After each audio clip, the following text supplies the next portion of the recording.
आप सभी को मेरा जय श्री राम, जय हनुमान। कैसे हैं आप सब, ये बताने के लिए हमेशा की तरह कमेंट में जय श्री राम लिखना है। तो आज मैं बताने वाली हूँ हनुमान जी का मंत्र। मैं ऐसा मंत्र बताने वाली हूँ जिसका आप अगर रुद्राक्ष की माला से 108 बार इसका जाप करते हैं तो आपके जीवन में जितने भी कष्ट हैं, जो भी तकलीफ है, डर है, तनाव है, असफलता है, बीमारियां हैं, जादू टोना है, वशीकरण है, तंत्र मंत्र है, नज़र दोष है, वो सारा आपका दूर चला जाएगा।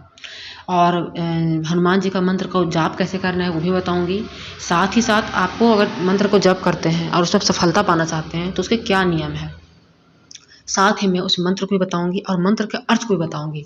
तो वीडियो बहुत ही लाभकारी होने वाली है। तो मैं आपसे एक विनती करूंगी कि अगर चैनल पे पहली बार आए हैं तो वीडियो को लाइक कर दीजिएगा, चैनल को सब्सक्राइब कर लीजिएगा और कमेंट कीजिएगा, जय श्री राम लिखिएगा, शेयर कीजिएगा। तो सबसे पहले यहाँ पे मैं बताऊंगी आपको कि आपको हनुमान जी का जो मंत्र बताऊंगी उसका जाप को कैसे करना है। देखिए, नहा धो करके जब आप पूजा करने बैठिएगा आप साफ सुथरा कपड़े को पहनिएगा। ऐसे भी आप पूजा करते हैं तो स्वच्छ कपड़े ही पहनते हैं। आप एक लाल आसन ले लीजिएगा और हनुमान जी के सामने एक दीपक जलाइएगा। वो चमेली तेल का भी जला सकते हैं और घी का भी जला सकते हैं। आपके पास रुद्राक्ष की या तुलसी की माला होनी चाहिए जिससे आपको जाप करना है। जाप आपको करना है 108 बार करना है, ठीक है। कोई भी मंत्र, जो भी मंत्र बताऊंगी आप इसमें से कोई भी आप 2-4 आपको जो सही लगे आप उसको लेके आप एक ही भी फोकस कीजिएगा। आप अनुसार मैं जैसे कि अर्थ बताऊंगी तो उस अर्थ को समझिएगा और आपके लिए जो सुटेबल होगा आप उसको जाप कर सकते हैं। अब देखिए, जैसे कि अगर आप इसका कुछ नियम भी होता है, तो अगर आप मंत्र की जैसे आप मेहनत कर रहे हैं तो आपको चाहिए कि आपको सफलता मिले। आखिर भगवान जी सुनते क्यों नहीं हैं? आपकी नहीं सुनते हैं और किसी की सुन लेते हैं। वही अगर मैं करूँ तो मेरी सुन लेते हैं और आपकी नहीं सुनते हैं, तो ऐसा क्यों होता है? आप देखिए कि कुछ हर चीज़ का एक नियम होता है, एक डिसिप्लिन होता है। देखिए, आप मंत्र का जाप कर रहे हैं तो ब्रह्मचर्य का पालन आपको करना चाहिए। जैसे कि आपने संकल्प लिया है मंत्र को जाप करने का, तो इस चीज़ का आपको ध्यान रखना चाहिए। मांसाहारी और तामसिक भोजन तो आपको खाना ही नहीं है। जैसे लहसुन प्याज भी आता है, अगर हो सके तो आप हनुमान जी के मंदिर में जाके आप जाप कीजिए। हनुमान जी की मूर्ति के समक्ष ज़्यादा फलदायी आपके लिए होगा। सामने घी जला दीजिए, जैसे कि घी हो गया, चमेली हो तेल हो गया, तिल का तेल हो गया, आप इसको जला के आप यह जाप कर सकते हैं।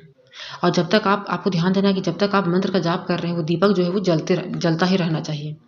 तो चलिए मैं बताती हूँ। सबसे पहले देखिए, अगर आप किसी भी मंत्र का अगर आप जाप करते हैं तो इससे आपको बहुत लाभ मिलता है। और अगर आप हनुमान जी को पकड़ लेते हैं तो आपको कहीं भी किसी के चक्कर में आपको पढ़ने की कोई ज़रूरत नहीं है।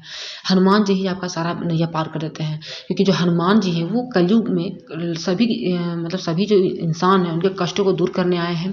हनुमान जी कलयुग में बिल्कुल जागृत देवता हैं। और जब हनुमान जी के आप मंत्र को जाप करते हैं तो आपकी जो भी मनोकामना होती है वो आपकी पूरी हो जाती है। तो सबसे पहले मैं जो मंत्र बताने वाली हूँ उस मंत्र को आप ध्यान से सुनिए, साथ में अर्थ भी बताऊंगी।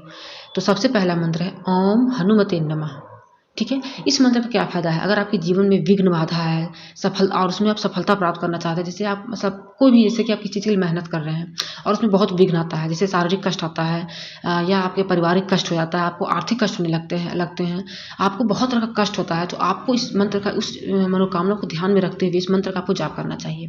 इससे क्या होगा कि आपका जो कार्य वो सिद्ध हो जाएगा। दूसरा है ओम हनुमते रुद्रमकाय हूँ फट स्वाहा, ठीक है। हनुमते रुद्रमकाय हूँ फट स्वाहा, ठीक है। इससे क्या है कि जैसे कि अगर आपके जीवन में कोई शक्ति ऐसा है जो आपको जैसे कि परेशान कर रहा है और आप चाहते हैं कि उससे बाहर निकलना है आपको, तो ये जो मंत्र है ये बहुत ही शक्तिशाली है, दिव्य मंत्र है। तो आप इसका पाठ कर सकते हैं, जाप कर सकते हैं। तीसरा है ओम नमो भगवते अंजनाय महाबलाय स्वाहा, ठीक है। इससे क्या आपको फ़ायदा होगा कि आपको अगर कोई बीमारी है, भूत प्रेत है, कोई बुरी आत्मा आपको सता रही है आपके जीवन में या घर में किसी को भी सता रहा है और जीवन में कष्ट है, बाधा है, तो उससे आपको निवारण मिल जाता है, ठीक है। उसके बाद क्या है, चौथा क्या है, मनोजवम मारुत तुल्य वेगम जितेंद्रियम बुद्धिमताम वरिष्ठम वातात्मजम वानर युद्ध मुख्यम श्री रामदूतम शरणम प्रपद्ये, ठीक है। ये क्या है कि आपको हनुमान जी का इससे आशीर्वाद प्राप्त होता है, ठीक है। आपको ये मंत्र का जाप प्रतिदिन करना चाहिए, ठीक है। अब आते हैं पांचवा, ओम ऐं व्रीं हनुमते श्री राम दूताय नमः। ये बहुत ही शक्तिशाली बीज मंत्र है, ये बीज मंत्र है। ठीक है, अगर आप इसका नियमित जाप करते हैं तो हनुमान जी की आप पे दया दृष्टि पड़ती है, उनका आशीर्वाद मिलता है। अगर आपके जीवन में कोर्ट कचहरी केस का चक्कर आपका चल रहा है जीवन में और बहुत लंबे समय से चल रहा है, तो कोई निवारण ही आपको नहीं मिल रहा है, तो आप इसका प्रतिदिन आप एक बना लीजिए, संकल्प कर लीजिए अपने मन में कि आपको इसका जाप करना है। अगर आप इस मंत्र का 1008 बार जाप कर लेते हैं तो समझ जाइए कि आपका जीवन के जितने भी झंझट हैं, कोर्ट कचहरी से लेके, वो उससे आपको मुक्ति मिल जाएगी। ठीक है, अब आते हैं अगला मंत्र पे। ओम श्री वज्रदेहाय राम भक्ताय वायुपुत्राय नमोस्तुते। अगर आपको नौकरी पाना है, आपको अपना व्यवसाय बढ़ाना है और उसमें आपको लगता है कि दिक्कत आ रही है या आपका नहीं चल रहा है अच्छे से, तो किसी भी तरह का समस्या है, परीक्षा देने जा रहे हैं तो परीक्षा जो विद्यार्थी हैं वो भी इसका पाठ जाप कर सकते हैं। ये एक अंजनाय मंत्र है। ठीक है, इसको अगर आप डेली सुबह 11 बार जाप करते हैं और आप इसका बहुत ही चमत्कार देख सकते हैं। ठीक है, उसके बाद आपको मैं बताती हूँ दूसरा मंत्र है ओम नमो हनुमते आवेशाय आवेशाय स्वाहा।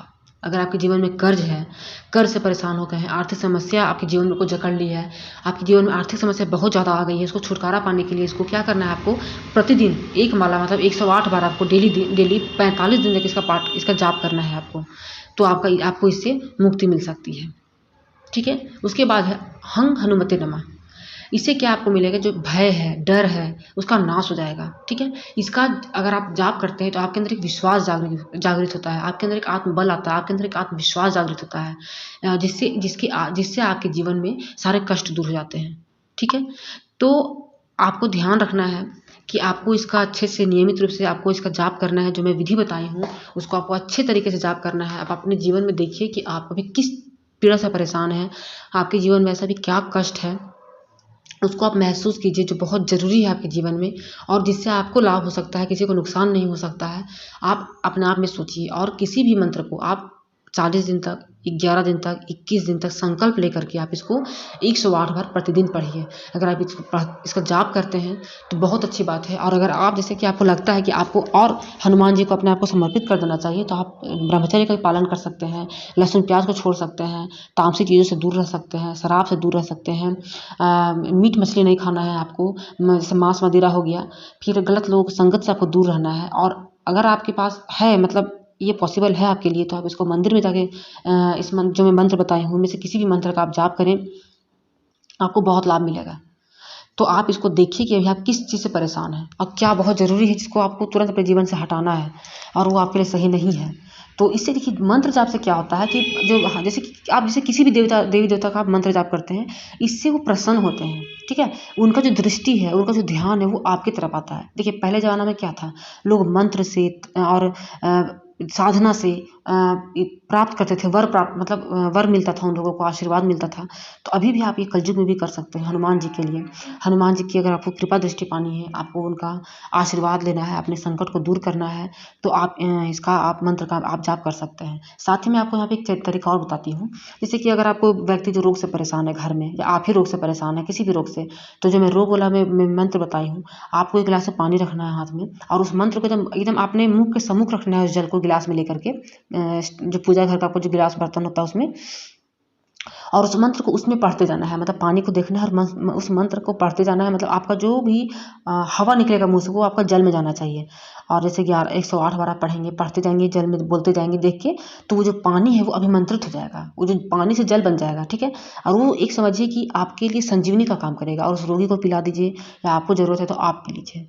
ठीक है, तो इस तरह से करके भी आप अपने जीवन को आसान बना सकते हैं। इधर उधर के चक्कर में आपको नहीं पड़ना है। लोग बोलते हैं कि आपको इतना ये ठीक हो जाएगा, ये मतलब ये चीज़ पकड़ लिया है, वो चीज़ पकड़ लिया है, ये सब कुछ नहीं होता है। ठीक है, होता है, सब अपने अपने जगह पे होता है, लेकिन उसका निवारण भी है। स्वयं हमारे हनुमान जी हैं इन सब चीज़ों को भगाने के लिए। भूत प्रेत बाधा, नकारात्मक वशीकरण, रोग भय, जितना भी नकारात्मक चीज़ होता है ना, उसके लिए आपको बजरंगबली के पास जाना चाहिए। वो खुद उस चीज़ को दूर कर देंगे। उनको इसी के लिए ही, मतलब इसी चीज़ के लिए ही भेजा गया है कलयुग में, क्योंकि पता था भगवान को कि कलयुग में ये सब होना ही होना है। कलयुग में लोग क्या करते हैं कि भक्ति से दूर जा रहे हैं और गलत चीज़ में जा रहे हैं। लोग अपना परिवार में ही एक दूसरे को देख नहीं पाते हैं, एक दूसरे के प्रति जलन करते हैं, एक दूसरे का दुश्मनी कर लेते हैं। तो कलयुग भगवान को पहले से पता था कि कलयुग में क्या क्या होने वाला है, तो उन्होंने हनुमान जी को भेज दिया कि आपको कलयुग में रहना है, आप एक जागृत देवता बनेंगे।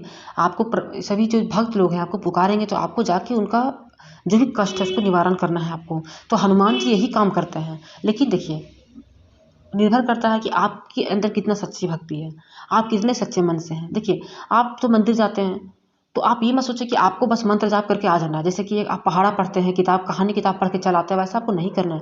आपको उनके साथ एक कनेक्शन बनाना है, ठीक है। आपको एक नियम नहीं पूरा करना है कि अच्छा 108 बार मंत्र जाप करना है तो 108 बार पढ़ के निकल गए, नहीं। वो आप समझिए कि आप गए आए बस वही चला गया। आपको एक कनेक्शन बनाना है। देखिए, मेरी वीडियो को 10 लोग देख रहे हैं, मेरी गारंटी है कि 10 लोगों में से 8 लोगों का या 7 लोगों का या 6 लोगों का कल्याण हो जाएगा। उनमें से कुछ लोग ऐसे होंगे जिनका मनोकामना नहीं पूरा होता है, उनका भी होगा लेकिन तुरंत नहीं पूरा होता है। देखिए, उनके साथ क्या काम होता है, या तो मनोकामना उनके लिए सही नहीं हो सकता है, या उस मनोकामना को पूरा होने में देर लग सकता है, या उन्होंने कोई गलती ऐसा कर दिया संकल्प के दौरान या मंत्र जाप करने के दौरान जो उनको नहीं करना चाहिए था, या फिर उन्होंने एक कनेक्शन नहीं बनाया प्रभु के साथ, उन्होंने एक जिम्मेदारी पूरा किया है। तो इन सब चीज़ों को भी आपको ध्यान देना चाहिए। और मैं आपसे एक बात बोलूँगी, जब भी आप मंदिर जाते हैं तो प्रभु को मतलब पूरे आँख नज़र से उनको देखिए, और मतलब अपने दिल की बात आँखों से बताइए उनकी आँखों में, ताकि उनके दिल में उतरे और वो आपके सारे कष्ट को दूर कर दें। तो बस यही बात है, आपको मानना चाहिए। मुझे पूरी उम्मीद है कि ये मंत्र आपके जीवन को बदल सकता है। आप इसको करके देखिए। मिलूंगी ऐसे ही और वीडियो के साथ, तब तक के लिए जय श्री राम। चैनल को सब्सक्राइब कर लीजिएगा, वीडियो को लाइक कीजिएगा और शेयर कीजिएगा।